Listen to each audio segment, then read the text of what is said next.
प्रश्न के उत्तर में रुद्रगिरि बताते हैं कि दुर्वासा ऋषि की पारिजात पुष्पमाला का इंद्र ने उचित सम्मान नहीं किया, इसलिए दुर्वासा ऋषि ने क्रोधित होकर इंद्र को श्रीहीन होकर स्वर्ग से वंचित होने का शाप दे डाला। ये समाचार लेकर दैत्य गुरु शुक्राचार्य असुरराज बलि की राजसभा में पहुंचते हैं। इस अवसर का लाभ उठाने का परामर्श बलि को देकर कहते हैं, असुरों को तुरंत आक्रमण करके स्वर्ग पर अधिकार कर लेना चाहिए। असुर सेनापति राहु के प्रोत्साहन पर असुरराज बलि स्वर्ग पर आक्रमण करके देवताओं को स्वर्ग छोड़कर भागने पर विवश कर देते हैं। स्वर्ग पर असुरों का अधिकार हो जाता है। असुरों से पराजित देवताओं की दुर्दशा का समाचार लेकर नारद ब्रह्मदेव के पास पहुंचते हैं और फिर नारद सहित देवतागण परामर्श तथा मार्गदर्शन के लिए भगवान विष्णु की शरण में जाते हैं। भगवान विष्णु देवताओं को लेकर देवाधिदेव महादेव की सेवा में कैलाश पहुंचते हैं। भगवान शिव शंकर परिस्थिति पर विचार करके समुद्र मंथन करने का परामर्श देते हैं और उसमें देवताओं तथा दैत्यों को समान रूप से सम्मिलित होने का आदेश देते हैं। देवगण शिव के आदेश को स्वीकार करते हैं। तत्पश्चात शिव का संदेश लेकर नारद दैत्य सेनापति राहु के पास पहुंचते हैं। राहु शिव का आदेश स्वीकार करता है। उधर समुद्र मंथन के लिए डोरी बनने वाले नागराज वासुकी को नारद आकर आश्वासन देते हैं कि शिव की कृपा से समुद्र मंथन के कारण वासुकी को कोई कष्ट नहीं होगा। तत्पश्चात शिव की आज्ञा का पालन करते हुए समुद्र मंथन के लिए उनका आदेश प्राप्त करने हेतु दैत्य सेनापति राहु कैलाश पहुंचता है। शिव देवताओं के समान दैत्यों को भी समुद्र मंथन का परामर्श देते हैं, जिसे राहु स्वीकार करता है।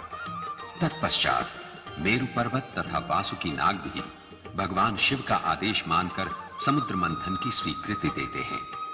नारद ब्रह्मा आदि भी कैलाश पर्वत पर आकर भगवान शिव का आदेश प्राप्त करते हैं।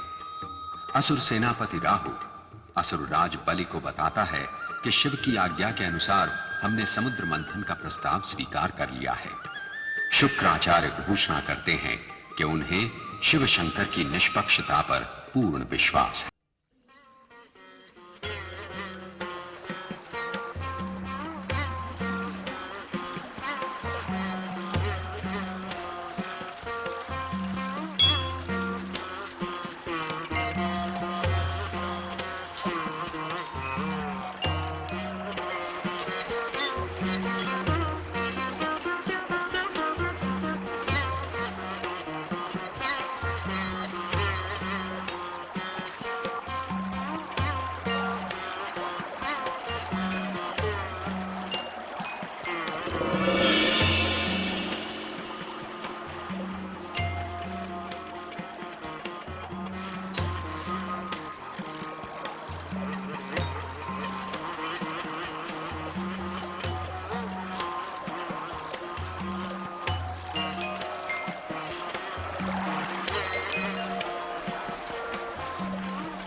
समुद्र मंथन का कार्य आरंभ किया जाए।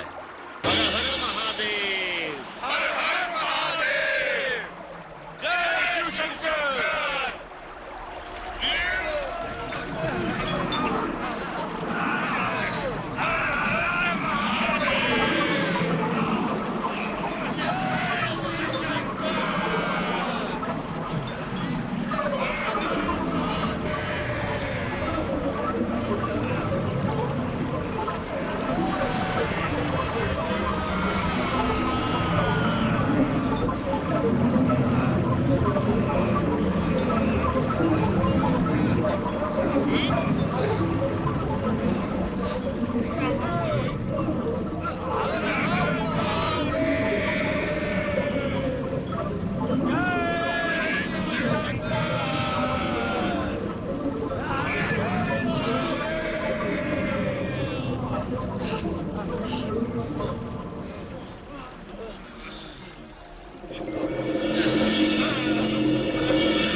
के प्रकोप से कंठ सूख रहा है, हृदय गति रुक रही है,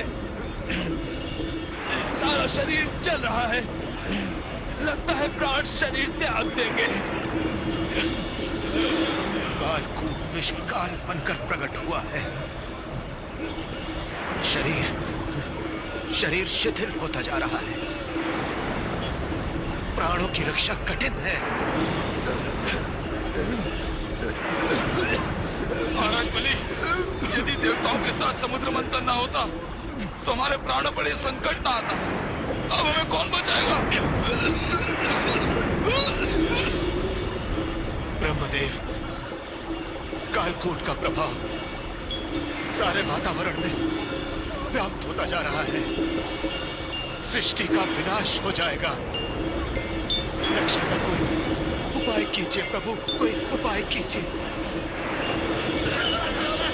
इस विष के प्रभाव से बचाने की क्षमता मुझ में नहीं है। मैं तो स्वयं पीड़ित हूं। इस विनाश से बचाने का उपाय केवल दया सिंधु भगवान भोलेनाथ ही कर सकते हैं। नारायण नारायण।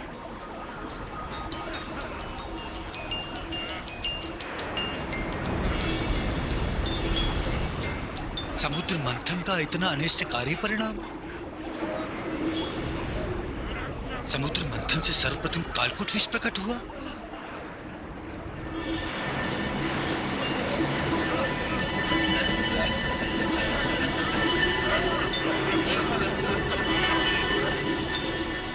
ये तो सारे विश्व का विनाश कर देगा।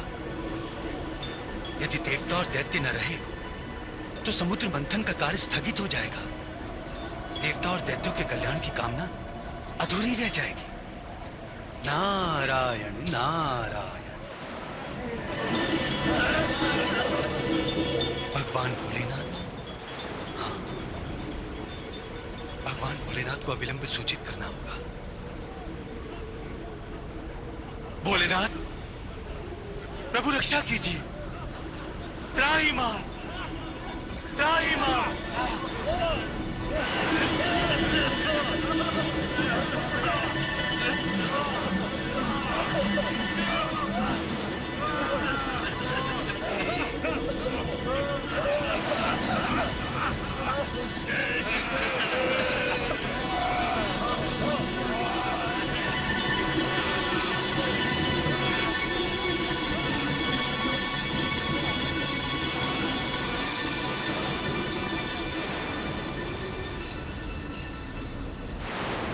रक्षा कीजिए भोलेनाथ, रक्षा कीजिए। समुद्र मंथन का भयंकर परिणाम सबसे पहले विष निकला है। विष प्रभु। अधीर ना हो मुनिवर। यदि विष निकला है तो अमृत भी अवश्य निकलेगा। किंतु उससे पहले इस विष के प्रभाव से सृष्टि का विनाश हो जाएगा भोले शंकर।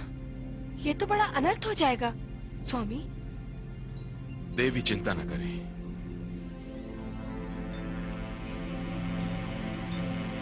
जगत कल्याण के लिए मैं इस विष का पान करूंगा।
नीलकंठ शिव शंकर भगवान भोलेनाथ की जय। हर हर महादेव। हर हर महादेव। जय शिव शंकर। हर हर महादेव।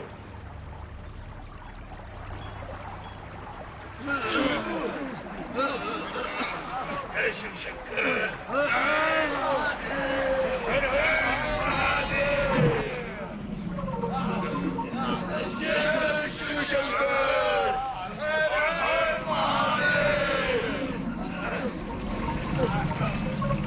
कामधेनु।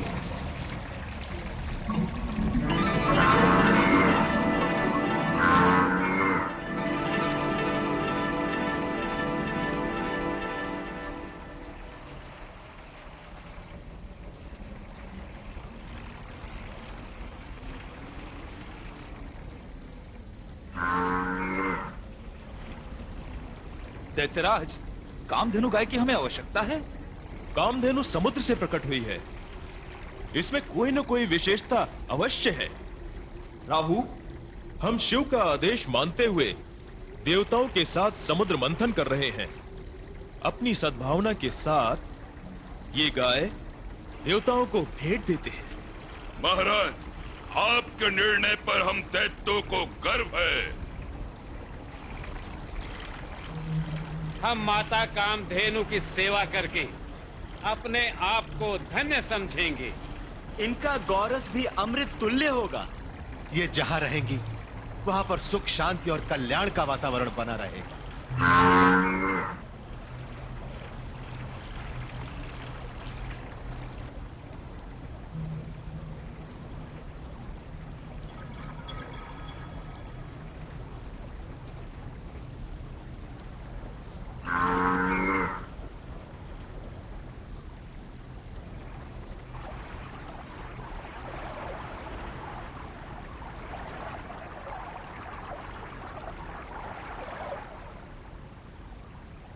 माता कामधेनु, माता कामधेनु, आप गुणों की भंडार हैं। आपके दुग्धपान से जीवन शक्ति प्राप्त होती है। सबकी क्षुधा शांत करने वाली आप ममतामयी हैं। आप ऋषि मुनियों को अग्निहोत्र एवं यज्ञ सामग्री देती हैं। माता, आपसे निवेदन है कि आप ऋषि मुनियों का कल्याण करें।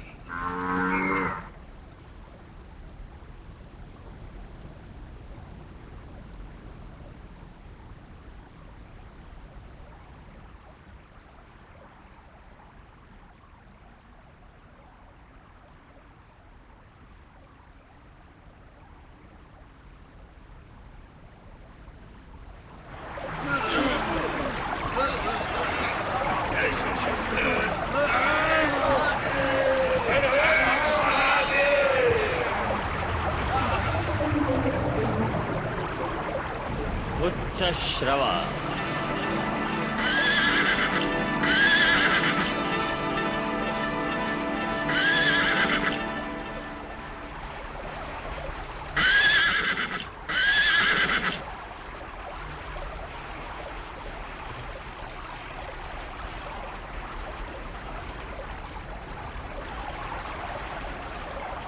देवराज, ये 7 मुख वाला अश्व उच्च श्रवा बड़ा ही तेजस्वी और शक्तिशाली प्रतीत होता है। देवराज, इस अश्व को दैत्य भी ललचाई हुई दृष्टि से देख रहे हैं। विचित्र वस्तु को देखकर आकर्षित होना तो दैत्यों का स्वभाव है। इस शक्तिशाली अश्व को प्राप्त करने के लिए दैत्य अवश्य हट करेंगे। इस शक्तिशाली अश्व का एकमात्र अधिकारी मैं हूं। इसे हम देवताओं को कदापि नहीं देंगे। महाराज, इसे आप जैसा शक्तिशाली ही वश में रख सकता है। देवता क्या इसे अपने वश में रखेंगे? इस अश्व पर दैत्यराज बलि का अधिकार है और ये उन्हीं को भेंट किया जाएगा।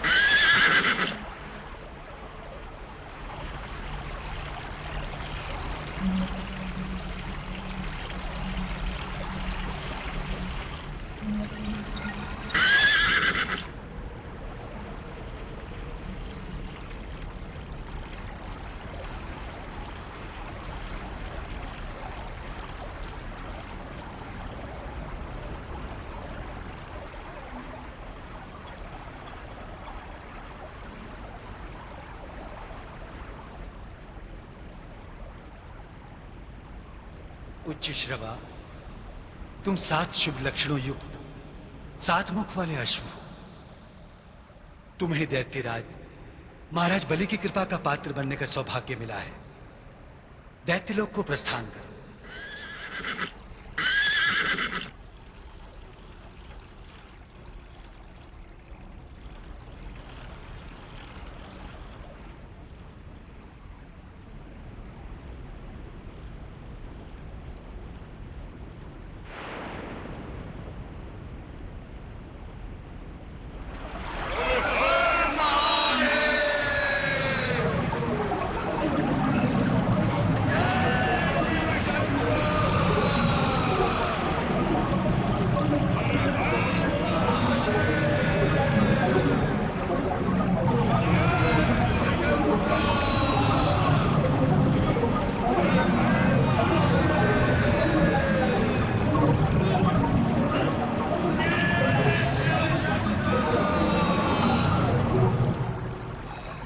ऐरावत।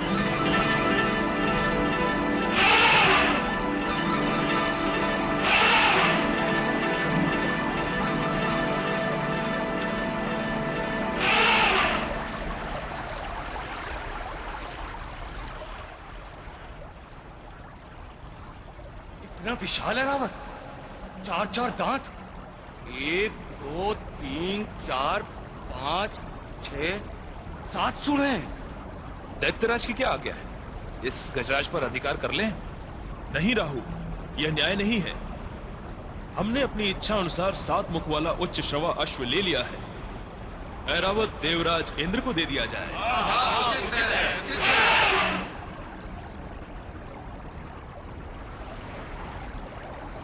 ऐरावत विशाल ही नहीं, भव्य भी है। ये गजों के राजा गजराज हैं। ऐरावत हमारे स्वर्ग की शोभा के अनुकूल है। ये देवराज इंद्र का वाहन बनेगा। ऐरावत स्वर्गलोक में जाएगा।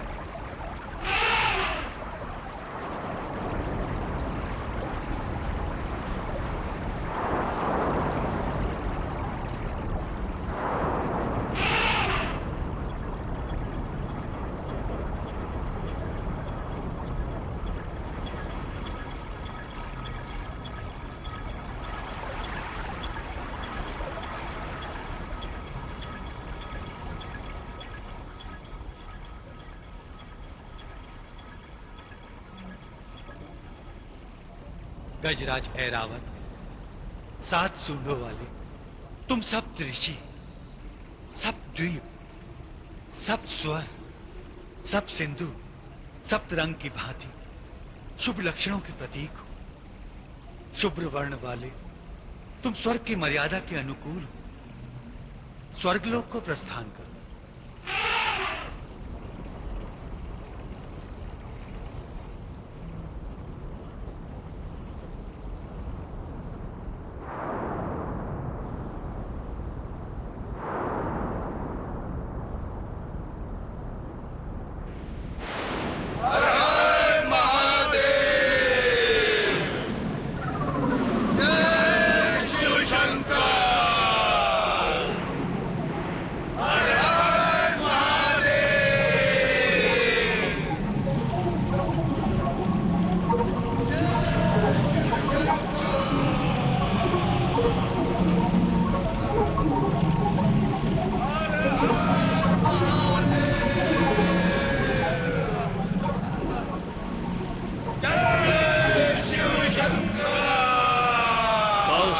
मणि।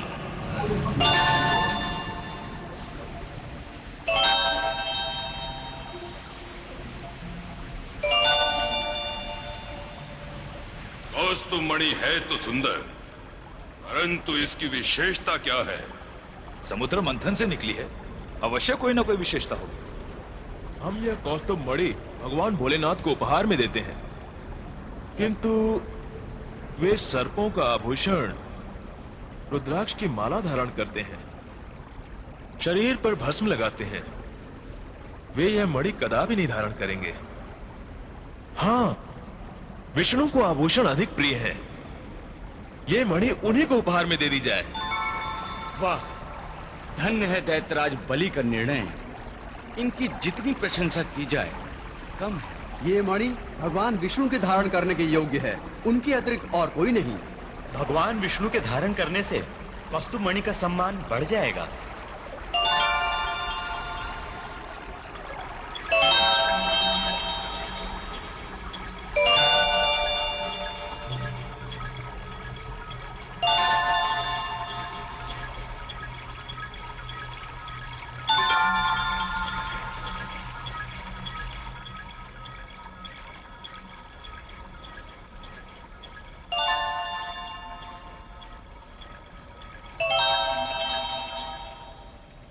कौस्तुभ मणि, तुम धन्य हो। जगत के पालनहार भगवान विष्णु तुम्हें अपने वक्ष पर धारण करेंगे। प्रभु के सौंदर्य वर्णन में तुम्हारा नाम भी अवश्य लिया जाएगा। जाओ, भगवान विष्णु की शोभा में वृद्धि करो।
परिश्रम के पश्चात क्या निकला?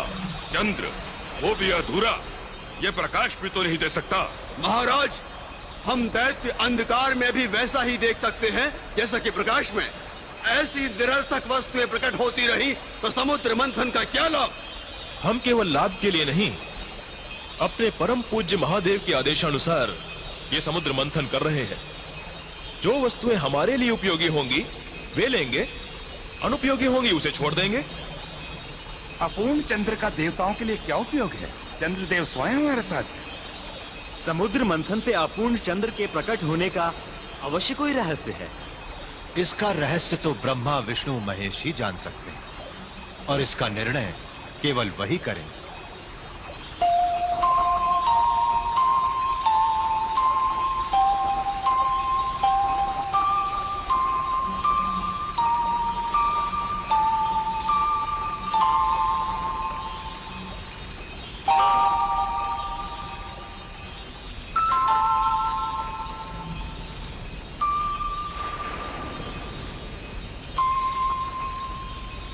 चंद्र, आप शीतलता के प्रतीक हैं। भगवान शिव ने जगत के कल्याण के लिए कालकूट विष अपने कंठ में धारण कर लिया है। विष की उष्णता को शीतल करने के लिए आप भगवान भोलेनाथ के मस्तक पर विराजमान हो। जाओ, शीघ्र कैलाश के लिए प्रस्थान करो।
शंकर।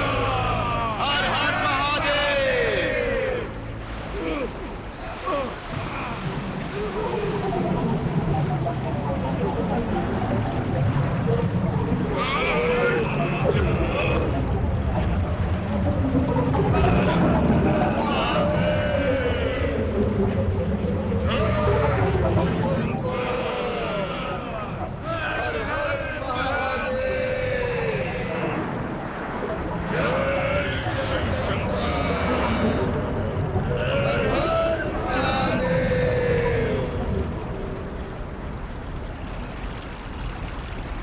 पारिजात वृक्ष।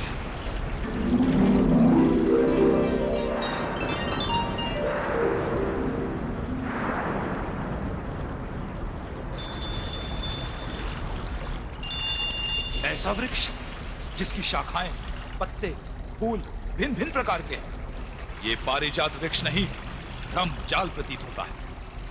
ये वृक्ष तो किसी रंगशाला के प्रवेश द्वार की शोभा बढ़ाने वाला लगता है। किंतु दैत्यलोक में रंगशाला नहीं, व्यायामशाला है। हम दैत्यों को निरर्थक वृक्ष के मोह में नहीं पड़ना चाहिए। स्वर्ग वाटिका में पारिजात जैसा चमत्कारी वृक्ष कोई नहीं है। यह दुर्लभ वृक्ष स्वर्ग वाटिका के लिए उपयुक्त है। प्रसन्नता पूर्वक हम पारिजात को स्वर्ग लोक ले जाएंगे।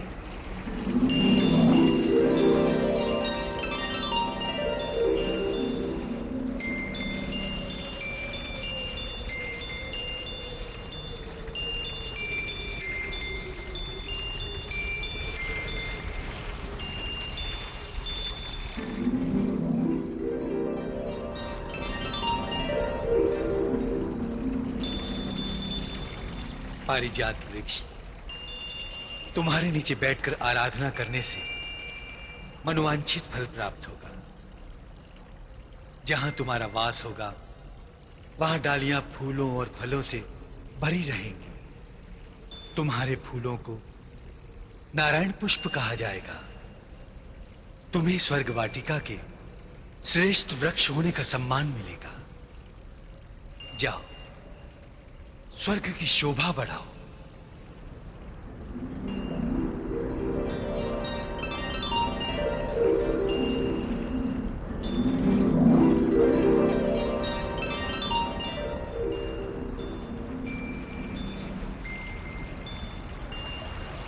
हर हर महादेव। जय शिव शंकर। हर हर महादेव। जय शिव शंकर। ब्रह्मा, तिलोत्मा, गणोत्मा।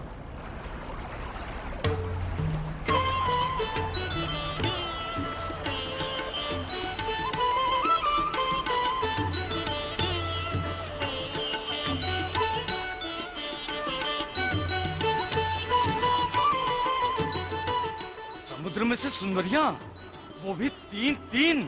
तीनों एक से एक बढ़कर सुंदर है। महाराज की क्या आज्ञा है?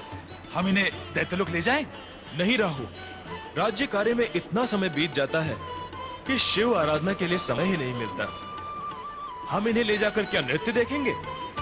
हम पराक्रमी हैं, विलासी नहीं। ये तीनों नृत्यांगनाएं स्वर्ग की शोभा बढ़ाएंगी।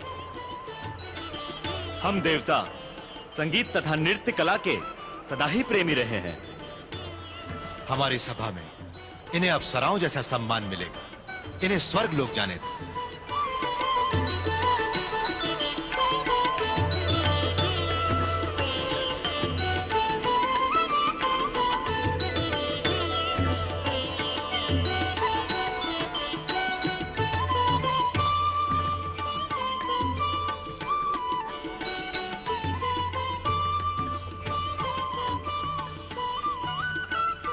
देवी रंभा, विद्योत्मा, गणोत्मा, आप तीनों नृत्य संगीत कला में निपुण हैं। आप तीनों की कला को देवराज इंद्र की सभा में उचित सम्मान मिलेगा। आप तीनों स्वर्ग की ओर प्रस्थान करें।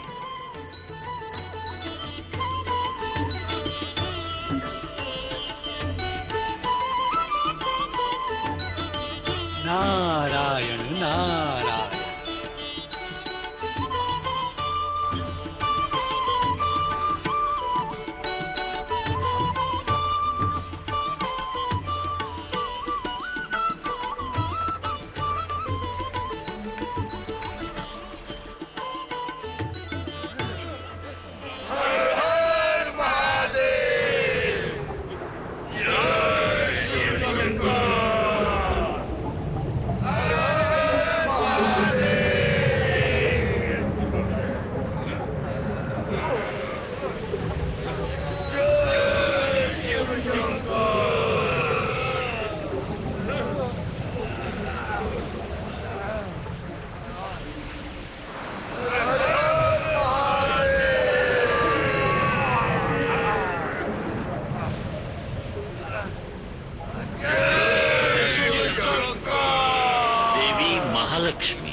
लक्ष्मी कमल पर खड़ी है, हाथ में कमल है, नैन भी कमल जैसे हैं, कितने दिव्य हैं।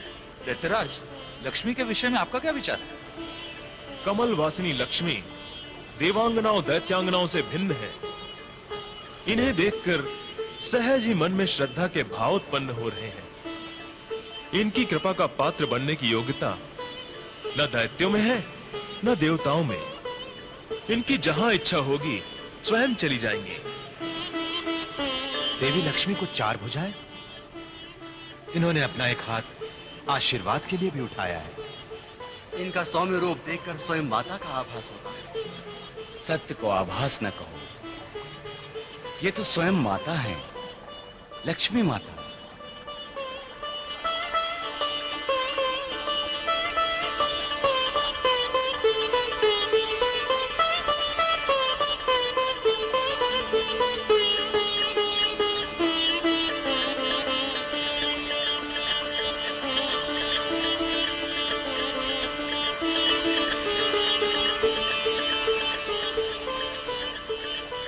प्रणाम माता।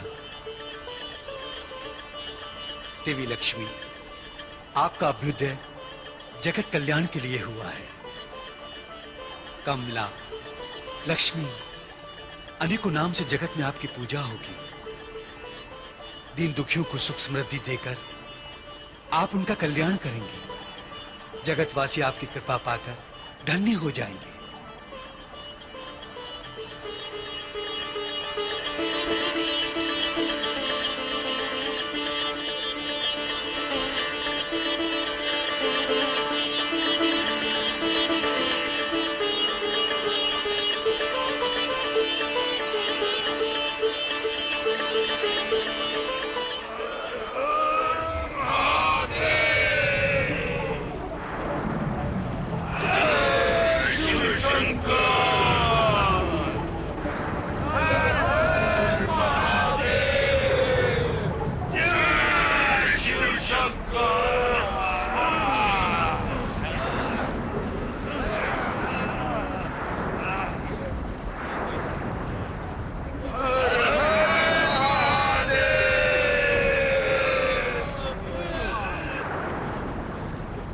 वारुणी,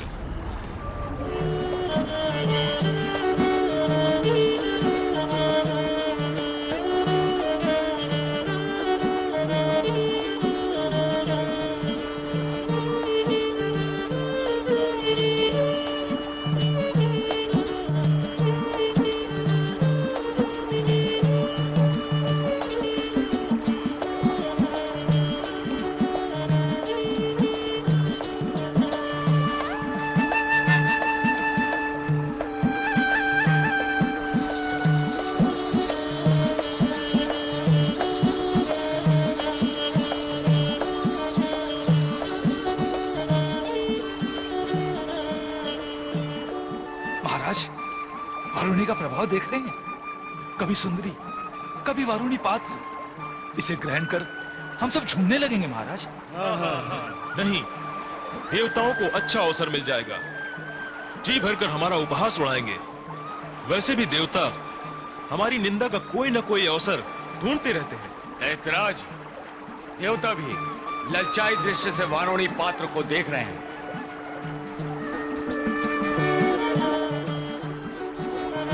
ऐसी वारुणी देवी को हम यहीं से प्रणाम करते हैं।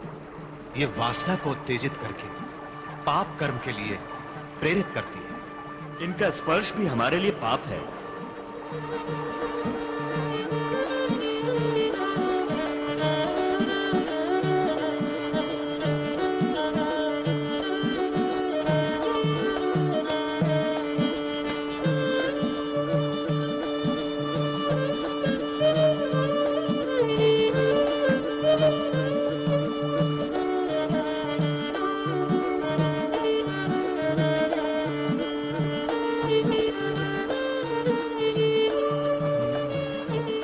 देवी वारुणी, तुम स्वच्छंद हो। तुमसे प्रेम करने वाला तुम्हारे प्रभाव में रहेगा। वो बुद्धि, विवेक और धर्महीन रहेगा।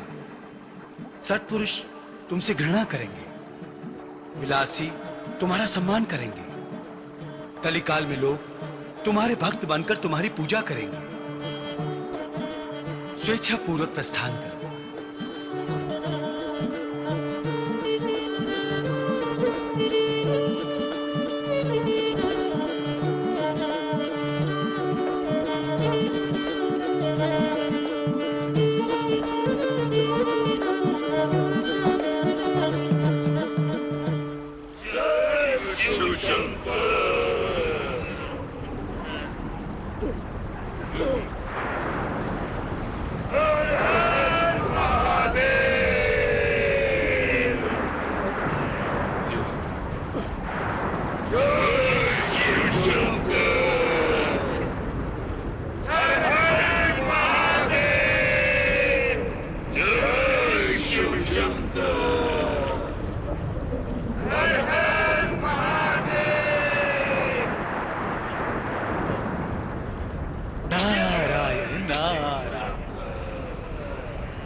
धन्वंतरी,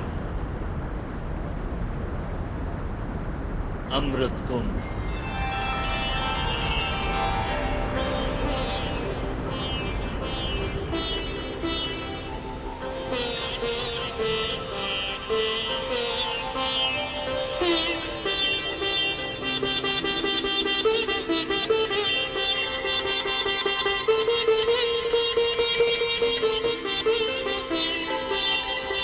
अमृत कुंभ।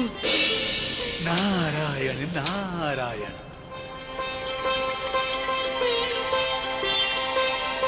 अमृत कुंभ।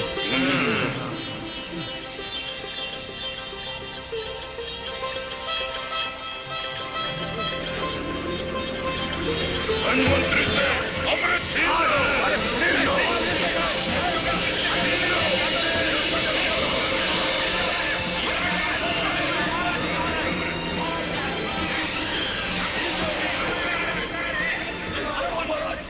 नारायण नारायण।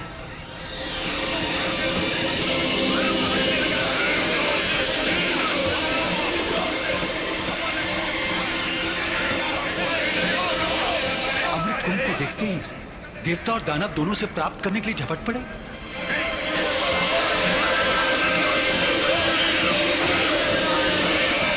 कहीं ये अमृत इनके संघर्ष का कारण न बन जाए। भगवान भोलेनाथ ने तो देवता और दैत्यों की शत्रुता समाप्त करने के लिए ये समुद्र मंथन का सुझाव दिया था,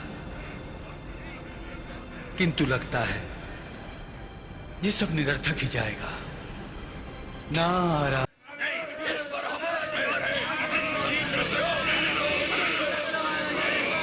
कहीं ये अमृत इनके संघर्ष का कारण न बन जाए। भगवान भोलेनाथ ने तो देवता और दैत्यों की शत्रुता समाप्त करने के लिए ये समुद्र मंथन का सुझाव दिया था, किंतु लगता है ये सब निरर्थक ही जाएगा। नारायण नारायण।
ठहरो राहु, तुमने धन्वंतरी से अमृत कुंभ छीन लिया, किंतु अमृत पर दैत्यों का ही नहीं देवताओं का भी अधिकार है।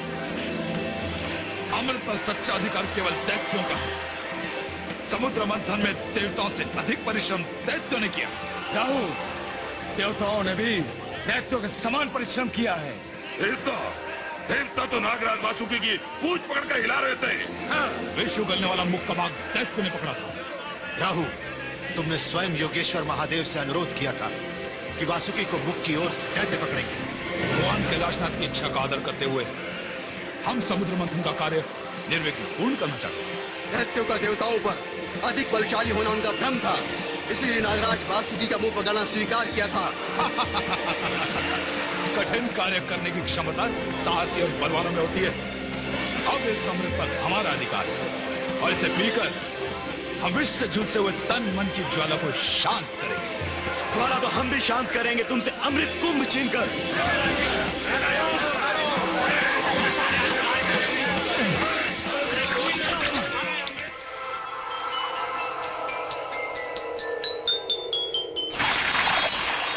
अमृत कुंभ से अमृत छलका और हरिद्वार की पावन भूमि के जल में गिरा। कुंभ से अमृत गिरते ही हरिद्वार कुंभ मेले का पावन स्थान बन गया। उसी समय से प्रत्येक 12 वर्ष के पश्चात हरिद्वार में कुंभ मेला लगने की परंपरा प्रारंभ हुई। जब प्रथम बार कुंभ से हरिद्वार में अमृत गिरा, उस समय सूर्य चंद्र मेष राशि में तथा बृहस्पति कुंभ राशि में भ्रमण कर रहे थे। उसके पश्चात प्रत्येक 12 वर्ष के अंतर से जब जब ये ग्रह योग आता है, हरिद्वार में कुंभ मेले का आयोजन होता है। इस अवसर पर 1 मास तक लाखों श्रद्धालु यात्री इस मेले में सम्मिलित होकर धार्मिक कार्य संपन्न करते हैं।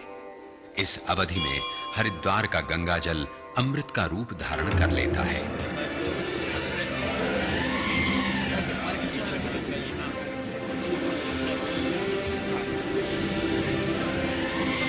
हो जा रहे अधिकार कर लो अमृत कुंभ पर, अधिकार कर लो, देवताओं को जाने न दो, अधिकार कर लो।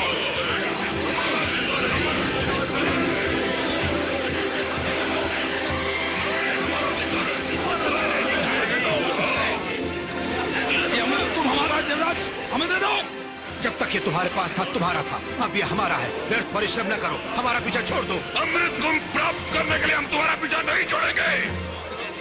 इसे नहीं ले जा सकते। हम भी देवताओं के कंठ में एक बूंद भी अमृत नहीं जाने देंगे। सावधान राहु, आगे न बढ़ो, अन्यथा देवासुर संग्राम के मुख्य अपराधी तुम माने जाओगे। अनर्थ के भय से हम अपना अधिकार नहीं छोड़ेंगे। हठवादिता के कारण देवताओं को अपने अधिकार से वंचित होना पड़ेगा। अमृत कलश हम छीन के रहेंगे।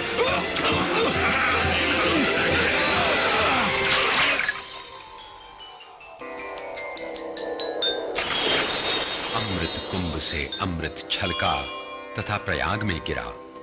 जिस समय ये अमृत गिरा था, उस समय बृहस्पति ऋषभ राशि तथा सूर्य चंद्र मकर राशि में भ्रमण कर रहे थे। उसी समय से प्रयाग के पवित्र संगम पर 1 मास का कुंभ मेला लगने की प्रथा प्रारंभ हुई। अमावस्या तथा मकर संक्रांति के अवसर पर प्रयाग का पावन जल विशेष रूप से अमृतमय हो जाता है तथा उस समय इसमें स्नान करने से जन्म जन्मांतर के पाप नष्ट हो जाते हैं। प्रयाग का कुंभ मेला सांस्कृतिक दृष्टि से भारत का सबसे बड़ा जनसंगम है। इस अवसर पर देश विदेश से करोड़ों धर्मानुरागी व्यक्ति संगम स्थान तथा साधु संतों के सत्संग का लाभ उठाते हैं।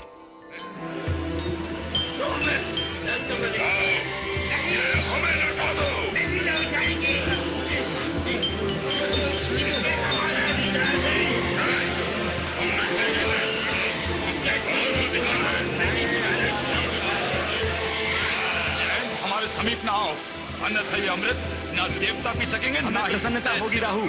यदि अमृत देवताओं को नहीं प्राप्त होगा तो दैत्यों को भी नहीं प्राप्त होना चाहिए। हम इतने मूर्ख नहीं, जिस अमूल्य वस्तु को इतने कठिन परिश्रम से प्राप्त किया उसे इतनी सरलता से गवा दें। हम भी इतने अज्ञानी नहीं कि अपना भाग प्राप्त किए बिना अमृत पर से अधिकार त्याग दें।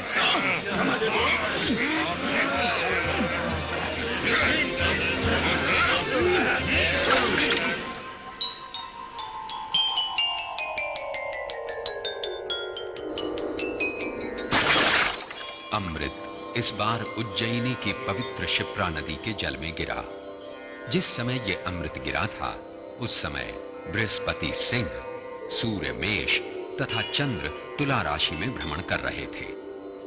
तभी से उज्जैन में कुंभ मेला लगना प्रारंभ हुआ। बृहस्पति के सिंह राशि में होने के कारण इस पर्व को सिंहस्थ पर्व भी कहते हैं। प्रत्येक 12 वर्ष के पश्चात यही ग्रह योग आने पर उज्जैनी के शिप्रा तट पर असंख्य धार्मिक श्रद्धालु एकत्र होकर धार्मिक कार्य संपन्न करते हैं तथा वैशाख पूर्णिमा पर शिव के ज्योतिर्लिंग महाकालेश्वर के दर्शन तथा शिप्रा के अमृतमय जल में स्नान करके अपना जीवन धन्य करते हैं।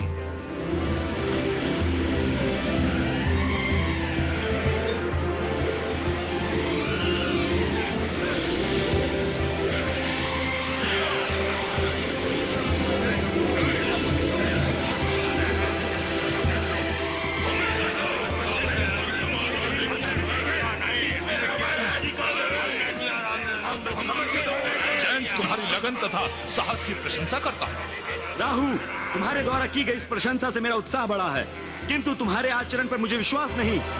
हमारा पीछा करते करते तुम कितने दुर्बल हो गए, ये देखकर मुझे दया आ रही। दया और दैत्य?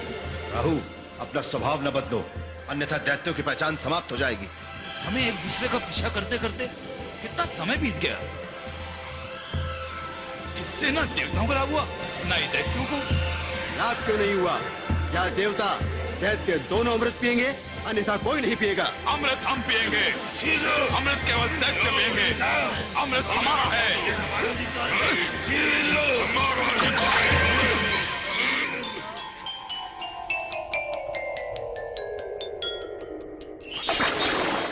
अमृत कुंभ से अमृत छलककर इस बार नासिक नगर के तट पर दक्षिण की पावन गोदावरी नदी में गिरा। उसी समय से नासिक के गोदावरी तट पर प्रत्येक 12 वर्ष के पश्चात बृहस्पति के सिंह राशि तथा सूर्य चंद्र के भी सिंह राशि में आने पर कुंभ मेला आयोजित होता है।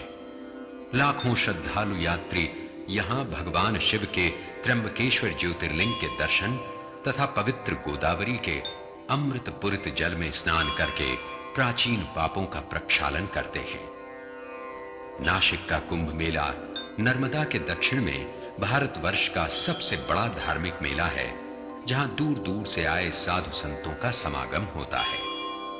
इस अवसर पर देश विदेश से आए लाखों धर्मानुरागी तथा श्रद्धालु जन गोदावरी स्नान तथा साधु संतों के सत्संग का लाभ उठाते हैं।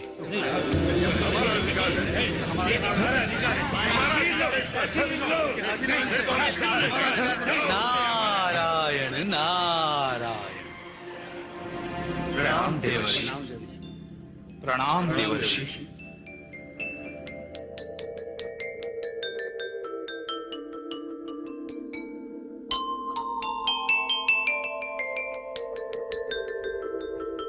आयुष्मान भव। नारायण नारायण। कितना बड़ा अनादर है भगवान शिव शंकर की इच्छाओं का। भोलेनाथ ने तो विग्रह शांत करने के लिए समुद्र मंथन का उपाय सुझाया था, किंतु समुद्र से उत्पन्न अमूल्य रत्न अमृत दोनों के बीच संघर्ष का कारण बन गया। देवर्षि, देवता और दैत्यों का संघर्ष कभी समाप्त नहीं हो सकता। यही तो दुर्भाग्य की बात है। देवता और दैत्य की माताएं सगी बहनें हैं। आप सब महान कश्यप ऋषि की संतान हैं। आप सब भाई भाई हैं। अपने पिता की मर्यादा का सम्मान करते हुए आप सबको आपस में अमृत बांटकर पीना चाहिए। संघर्ष से बचने के लिए हमें देवर्षि की सम्मति मान लेनी चाहिए और अमृत मिल बांटकर पी लेना चाहिए। हम देवर्षि के परामर्श का आदर पूर्वक पालन करने के इच्छुक हैं। देवर्षि, हम आपकी उचित सम्मति मानकर उसका पालन करना चाहते हैं, किंतु विभाजन होगा कैसे? यह कार्य कौन करेगा? जहां सद्भावना होती है सद्मार्ग भी मिल जाता है। इस कार्य के लिए आप लोग किसी निष्पक्ष व्यक्ति को चुन लीजिए। देवर्षि, आप ही इस अमृत का वितरण हम सब में कर दीजिए। आप जैसा निष्पक्ष व्यक्ति और कौन हो सकता है मुनिवर? होम करते ही हाथ जल गया। नारायण नारायण। मैं तो एक ही कार्य करता हूं, लोगों को घूम घूम कर भगवत भक्ति का अमृत पिलाता हूं। भला एक साथ दो कार्य कैसे कर सकता हूं? इस कार्य के लिए आप लोग किसी अन्य व्यक्ति को चुन लीजिए। मुनिवर, आप ही किसी निष्पक्ष व्यक्ति का नाम सुझाइए। निष्पक्ष? हाँ, आप लोग त्रिदेवों के पास जाइए। त्रिदेव? भगवान भूतनाथ तो सदा समाधि में रहते हैं और ब्रह्मदेव के हाथ वेद पकड़ते हुए कांपते हैं, और वो विष्णु, वो तो दैत्यों के साथ सदैव छल करते आए हैं। हम कपटी विष्णु पर कभी विश्वास नहीं कर सकते देवर्षि।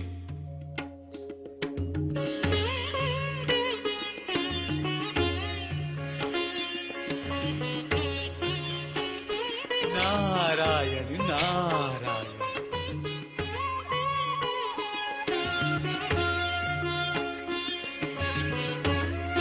हर हर महादेव।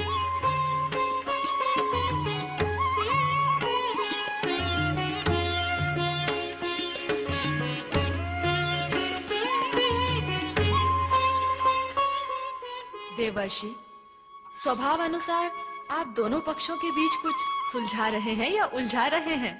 नारायण नारायण।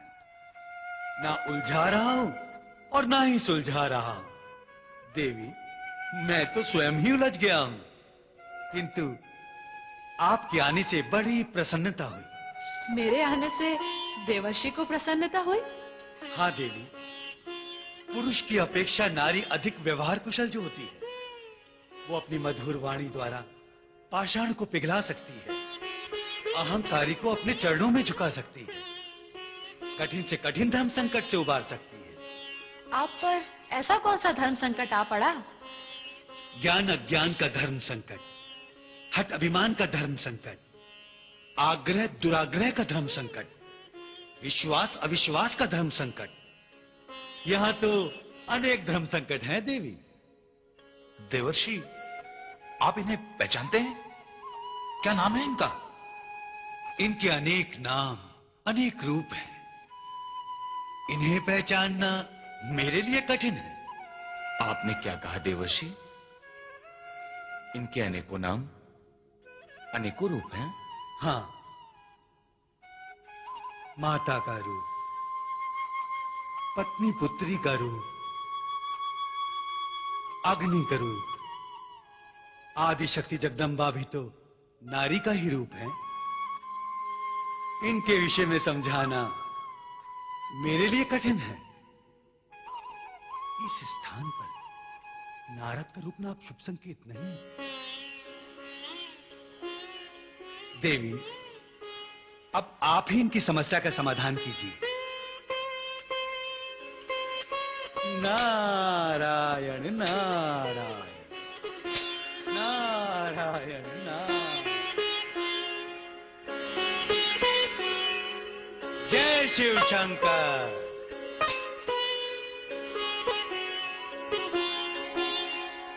देवी, तुम्हारे ये मधमाते, ये रस छलकाते रत्नार नैन, अधरों पर बाल रवि की लाली, मधुर बैन। देवता और दैत्यों को मंत्र मुक्त कर देने वाली आप कौन है देवी? नहीं पहचाना? मैं हूँ स्वच्छंद नारी, मुझे मोहिनी कह सकते हो। मोहिनी, सच कहा, आप मोहिनी ही हैं, अप्रतिम सुंदर नारी। किंतु आपने अपना परिचय नहीं दिया। हम स्वर्ग लोक के देवता हैं, महर्षि कश्यप की संतान। हम भी महर्षि कश्यप की संतान हैं। बड़े आनंद की बात है, आप दोनों भाई भाई हैं। हम भाई भाई नहीं हैं, ये देवता हैं और हम दैत्य। आश्चर्य है, एक पिता की संतान होते हुए भी आप एक दूसरे को भाई भाई स्वीकार नहीं करते। हम में इनमें अंतर है, क्योंकि हमारी माताएं दो हैं। देवता माँ अदिति की संतान है। हम भी महर्षि कश्यप की पत्नी दिति की संतान हैं। हम वीरता और पराक्रम में विश्वास करते हैं, देवताओं से हमारी शत्रुता है। आप जाने क्यों लगी देवी? जहाँ शत्रुता और कलह का वातावरण होता है, वहाँ सौंदर्य नहीं टिकता। सौंदर्य शांति का पुजारी होता है। किंतु देवर्षि नारद ने हमारी समस्याएं सुलझाने का दायित्व तो आपको सौंपा है। हमारी समस्याएं सुलझाए बिना आपका जाना उचित नहीं होगा। किंतु आप सबके बीच ऐसी कौन सी समस्या आन पड़ी? देवताओं और दैत्यों ने मिलकर समुद्र मंथन किया। समुद्र में से अमूल्य निधियां प्राप्त हुई। देवताओं और दैत्यों ने उसे मिलकर आपस में शांतिपूर्वक बांट लिया। जैसे ही अमृत प्रकट हुआ, दैत्यों के मन में लोभ जागृत हुआ। ये हमें हमारा भाग नहीं देना चाहते। झूठ बोलते हैं देवता, हम इन्हें अमृत देना चाहते हैं। प्रश्न बंटवारे का था। इन्हें हम पर विश्वास नहीं और हमें इन पर विश्वास नहीं। मोहिनी, दैत्य बलपूर्वक अमृत पर अधिकार करना चाहते हैं। ये अन्याय है। दैत्यों को उदारता का परिचय देना चाहिए। उदारता वीरों की शोभा है, और भाई भाई के बीच ऐसी कोई समस्या नहीं जिसका समाधान ना हो।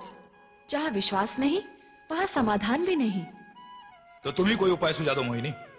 किसी को निर्णायक बना लो, इससे कलह मिटाने में सहायता मिलेगी। उचित समय पर तुम्हारा आगमन हुआ है मोहिनी। इस अमृत का विभाजन तुम कर दो, हमें तुम पर पूर्ण विश्वास है। क्या आप सब भी मुझ पर पूर्ण विश्वास करते हैं? हमें पूर्ण विश्वास है। हमें आप पर पूर्ण विश्वास है। स्वच्छंद नारी पर इतनी शीघ्रता से विश्वास नहीं करना चाहिए। किंतु अभी अभी तो आपने कहा था, जहां विश्वास नहीं वहां समाधान भी नहीं। नारी ममता का रूप होती है, उस पर विश्वास करना ही चाहिए। ठीक है, अगर देवता और दैत्य मुझ पर विश्वास करते हैं तो इस समस्या का समाधान होकर रहेगा। हमें तुम पर पूर्ण विश्वास है मोहिनी। हम तुम्हें वचन देते हैं, तुम अमृत पिलाओ, विष पिलाओ अथवा मदिरा, हमें तुम्हारा निर्णय स्वीकार है।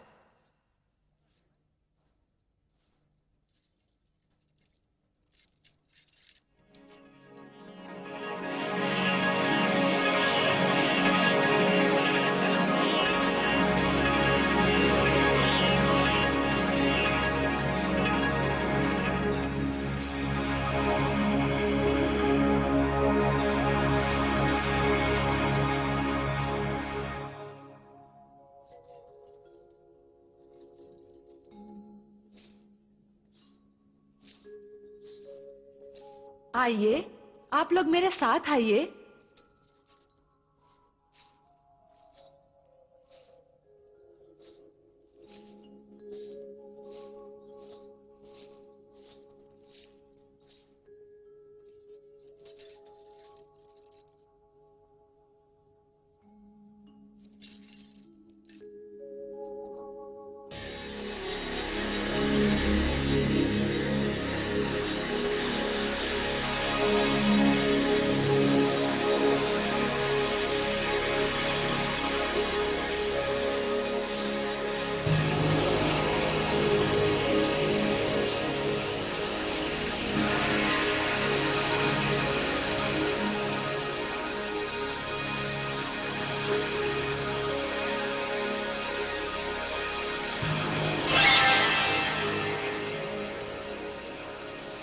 आप सभी पात्र ग्रहण करें।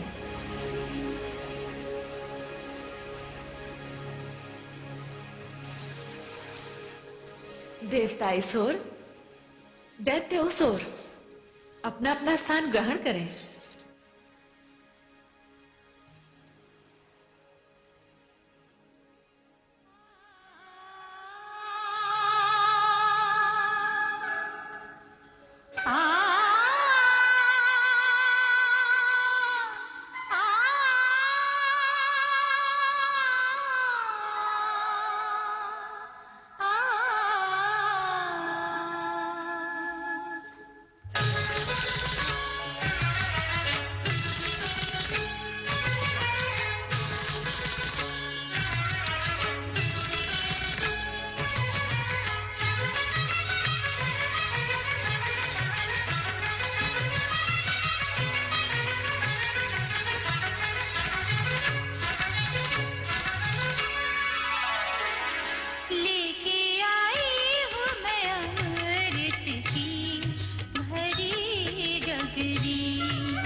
ये तो कोई दैत्य है। वो देखो दैत्य जा रहा है।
तुमने दैत्यों के साथ छल करते हुए पुरुष से स्त्री का रूप धारण किया।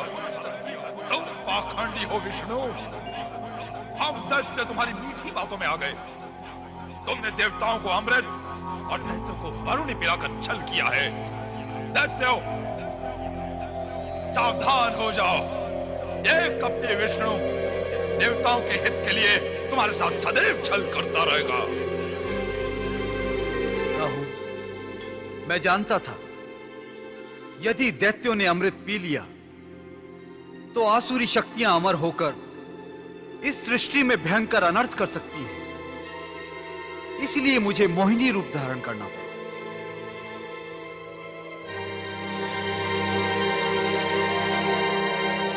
मैं सृष्टि का पालक हूं, इसका विध्वंस कभी नहीं देख सकता। तुमने देवताओं का वेश धारण करके छल करना चाहा, इसी अपराध के लिए मैंने तुम्हारा मस्तक काटा है। तुम धूर्त हो, कपटी हो। तुमने अपने स्वार्थ और देवताओं के हित के लिए दैत्यों के साथ छल किया। क्या तुम अपराधी नहीं हो? तुमने मेरा मस्तक काटा, किंतु अमृत पीकर मैं भी देवताओं की भांति अमर हो गया हूं। आज से मेरा सर राहु और धड़ केतु कहलाएगा। और ये दोनों अमर हैं।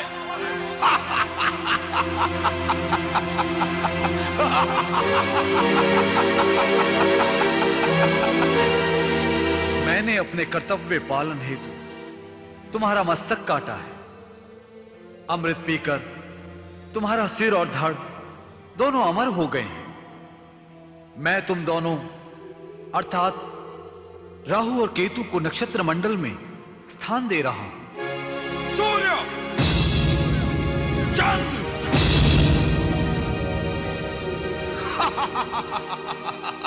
अब तुम दोनों सावधान हो जाओ।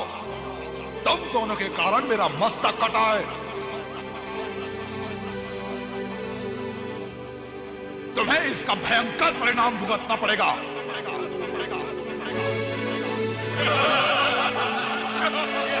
सूर्य, अवसर पाते ही मैं तुम्हें ग्रस लूंगा। अमावस्या की भांति संसार अंधकार में डूब जाएगा।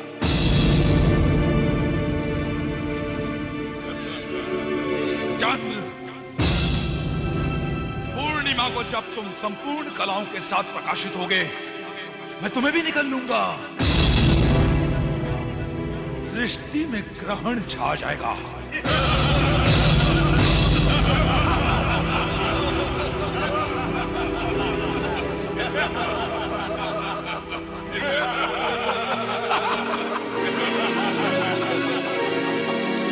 सृष्टि में ग्रहण छा जाएगा, अंधकार हो जाएगा। प्रभु रक्षा कीजिए। प्रभु, प्रभु ये राहु क्या कह रहा है? प्रभु, प्रभु हमारी रक्षा करो। प्रभु हमारी रक्षा करो। प्रभु हमारी रक्षा करो। सूर्य और चंद्र, तुम चिंता ना करो। राहु तुम्हें समय समय पर अवश्य ग्रसेगा, किंतु इसका प्रभाव स्थायी नहीं होगा। संसार तुम्हारी मुक्ति के लिए प्रार्थना करेगा और तुम मुक्त हो जाओगे।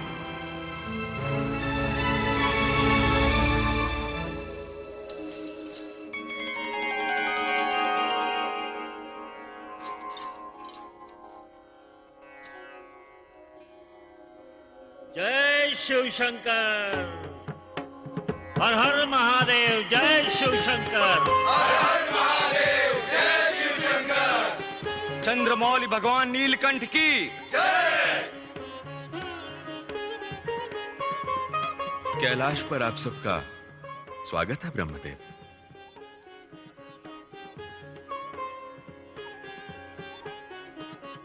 भगवान भोलेनाथ की जय। आपकी आज्ञा अनुसार प्रारंभ किया गया समुद्र मंथन का कार्य पूर्ण हुआ भगवान, किंतु उद्देश्य अधूरा है। जय शिव शंकर।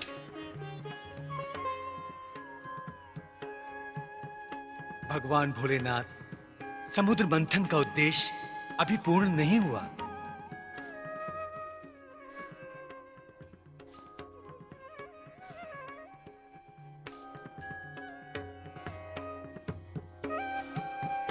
पधारी देवी महालक्ष्मी। प्रणाम देवेश्वर। प्रणाम माता सती।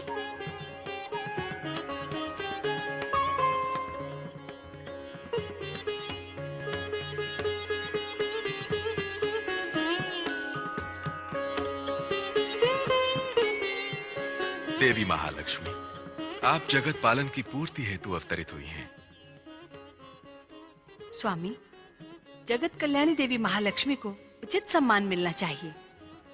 हाँ देवी, जगत पालक भगवान विष्णु हेतु समुद्र मंथन द्वारा देवी महालक्ष्मी अवतरित हुई है। मैं देवी महालक्ष्मी से प्रार्थना करता हूं कि जगत पालक भगवान विष्णु की सहचरी बनकर जगत की सुख समृद्धि में वृद्धि करें। हम भी देवी महालक्ष्मी से यही निवेदन करते हैं। महादेव की आज्ञा शिरोधार्य है। हर हर महादेव। माता महालक्ष्मी की जय हो।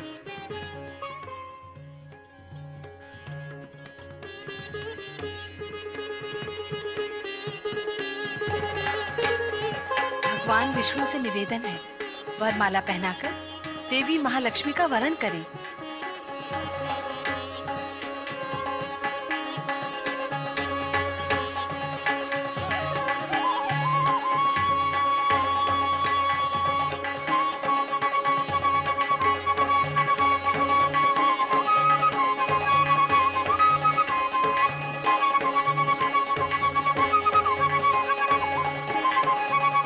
भगवान भोलेनाथ, धन्य है माता सती, जिन्होंने जगत के पालनहार भगवान विष्णु को भी लग्न के बंधन में बांध दिया। संपूर्ण सृष्टि को भगवान विष्णु का स्नेह प्राप्त होगा। नहीं इंद्रनील, माता के रूप में देवी लक्ष्मी की ममता प्राप्त होगी। माता लक्ष्मी भगवान विष्णु की सहचरी बनी। अब संसार में इनकी लक्ष्मी नारायण के नाम से पूजा होगी।